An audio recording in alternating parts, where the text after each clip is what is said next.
Greetings to all. My name is Gloria, and I'm probably going to get a lot of negative comments right now, but I'll tell you what it is. Just listen to the rest of it, because I'm telling you this story for a reason. It is important for me to hear your opinion and understand whether I did everything right. Please do not forget to like the video and subscribe to this channel. In general, I am a billionaire. Yes, my parents are very rich people. We had a luxurious house, a lot of cars, expensive clothes, our own servants, and I even had my own driver. When I was born, we already had money. My parents are both from not poor families, and when they got married, the wealth only increased. No wonder they say that money sticks to money. Just so you understand, my father had 14 cars, and my mother had 15, almost each to match the color of her most chic outfit and mood. We often used to go on vacation abroad, not denying ourselves anything. We had our own yacht, and Dad was about to buy an entire island so we could go there on vacation when we had free time. My mother never cooked. She did not like this business at all, but in principle, this was not necessary because we had several cooks. Since I was a child, I've only eaten good food made from expensive dishes. But when you grow up with money, that doesn't seem so important anymore. Whenever I drove through the streets and saw kids queuing for burgers, I thought they were beggars.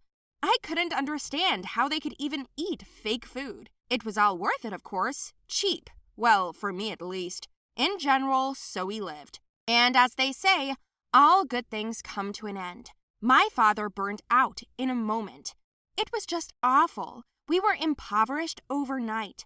My mother was heartbroken because we had no idea how to continue living. The only thing we have left is half. Yes, maybe it's not so little, but not much.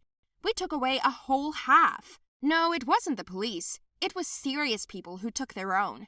That's what they said. We had to sell a lot, give up entertainment, and the purchase of the island was out of the question. It was a difficult time, and we tried to save on everything. My mother said that I should now go to a simple school among ordinary children and not tell anyone that we are rich. It was a real challenge for me. I disgustedly opened the door. I went into the corridor and saw the chaos, where middle and low-class children ran around, where children drink one drink for two, eat one popcorn, and in general, how did they learn in such conditions? In class, I couldn't make friends with anyone.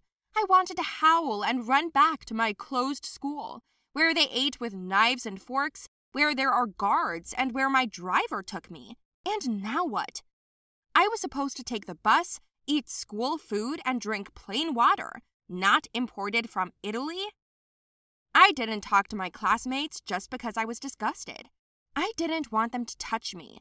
I didn't eat lunch at school, preferring to be hungry. Every day I cried at home and asked to be brought back. But my parents kept saying that we couldn't go back, because now my father is trying to get the money back and we need to save. One day, when I was sitting alone at lunch, my classmate sat down with me. Her name was Matilda.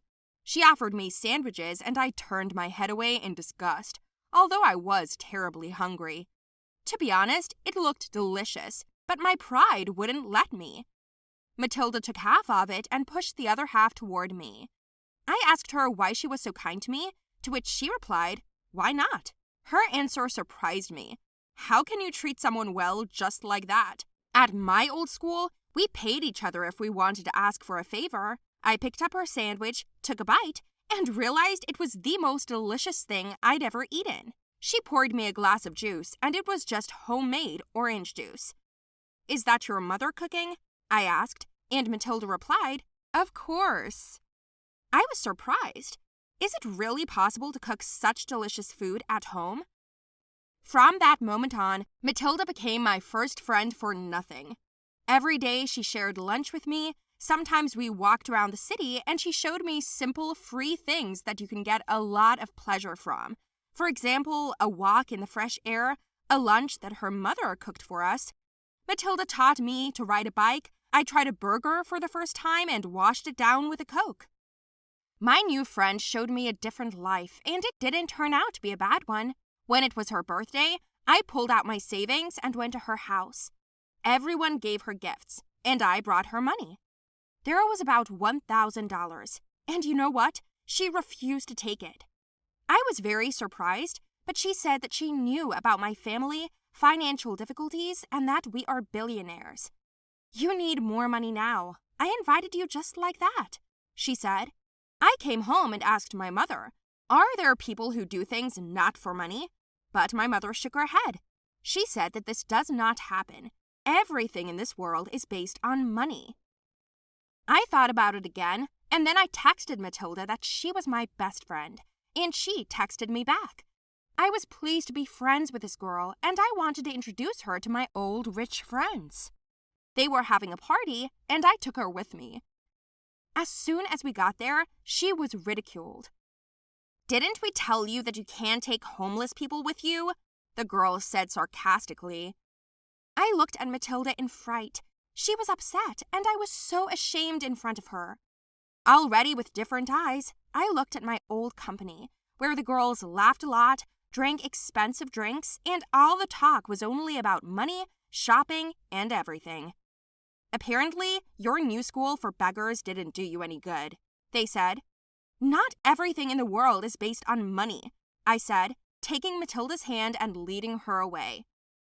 I took her to the park, bought us burgers, and asked for forgiveness. Matilda wiped away her tears and said that I had changed a lot and that she was happy and proud of me. That made me smile. I suddenly realized that money can't buy true friendship. A year later, Dad's business improved and we were rich again, even more than we were before. My father's first suggestion was to transfer me back to my old school, and I refused.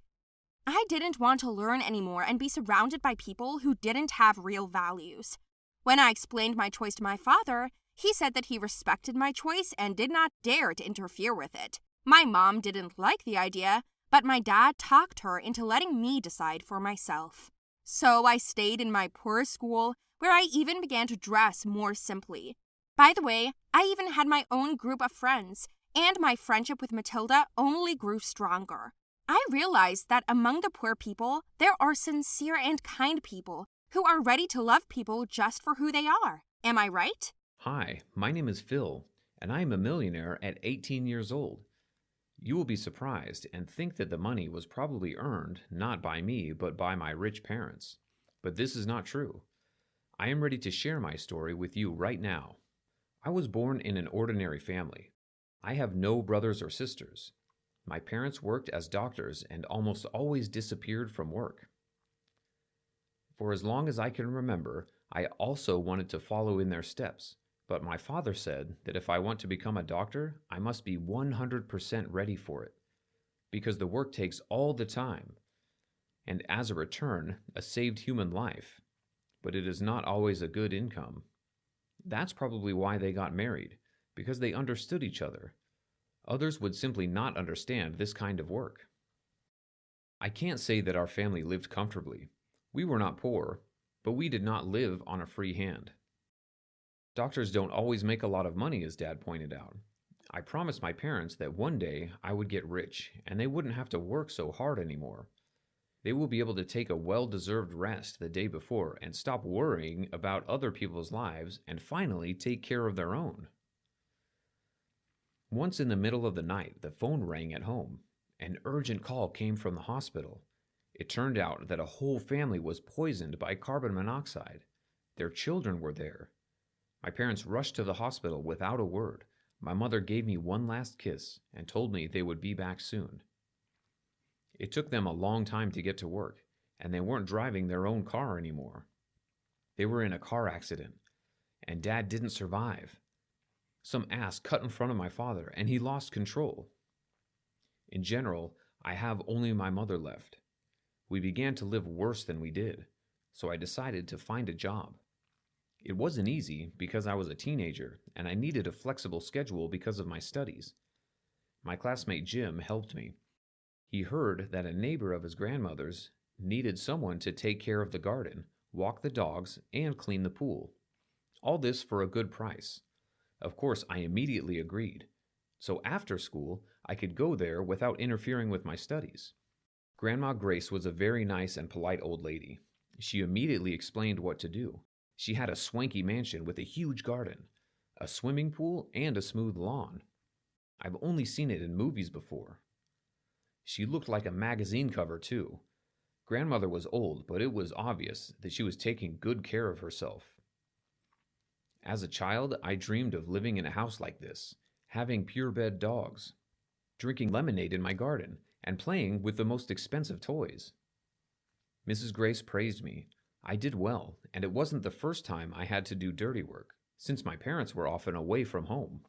I got the job done in just a few hours, and Grandma Grace offered to have a lemonade with her in the garden. I agreed. She asked about family, parents. I didn't try to hide anything, and I told them everything as it was. She took pity on me and apologized. At this moment, we were approached by a boy. He was so rude to her. I think he demanded money.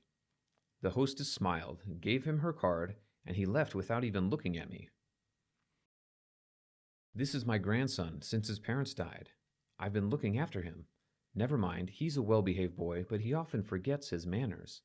You see, after the death of his parents, he became very vulnerable, Grace said. For some reason, she tried to justify it to me. I just said something about losing my father, but that doesn't give me a reason to treat my mother as if it's all her fault. You're a good boy, said Mrs. Grace, with a little note of envy in her voice.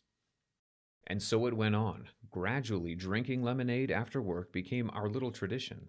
We found more and more common topics to talk about. One day she asked me what my dream was. I told her that I had promised my father that I would get rich so that he and my mother would no longer work. Mrs. Grace smiled. Over time, we were able to communicate with her grandson Peter. It turns out that we have a lot in common. He's not a bad guy, just a little withdrawn after the incident with his parents.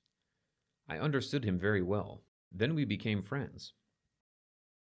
Mrs. Grace noticed this, but asked no questions. I liked that she could respect other people's boundaries.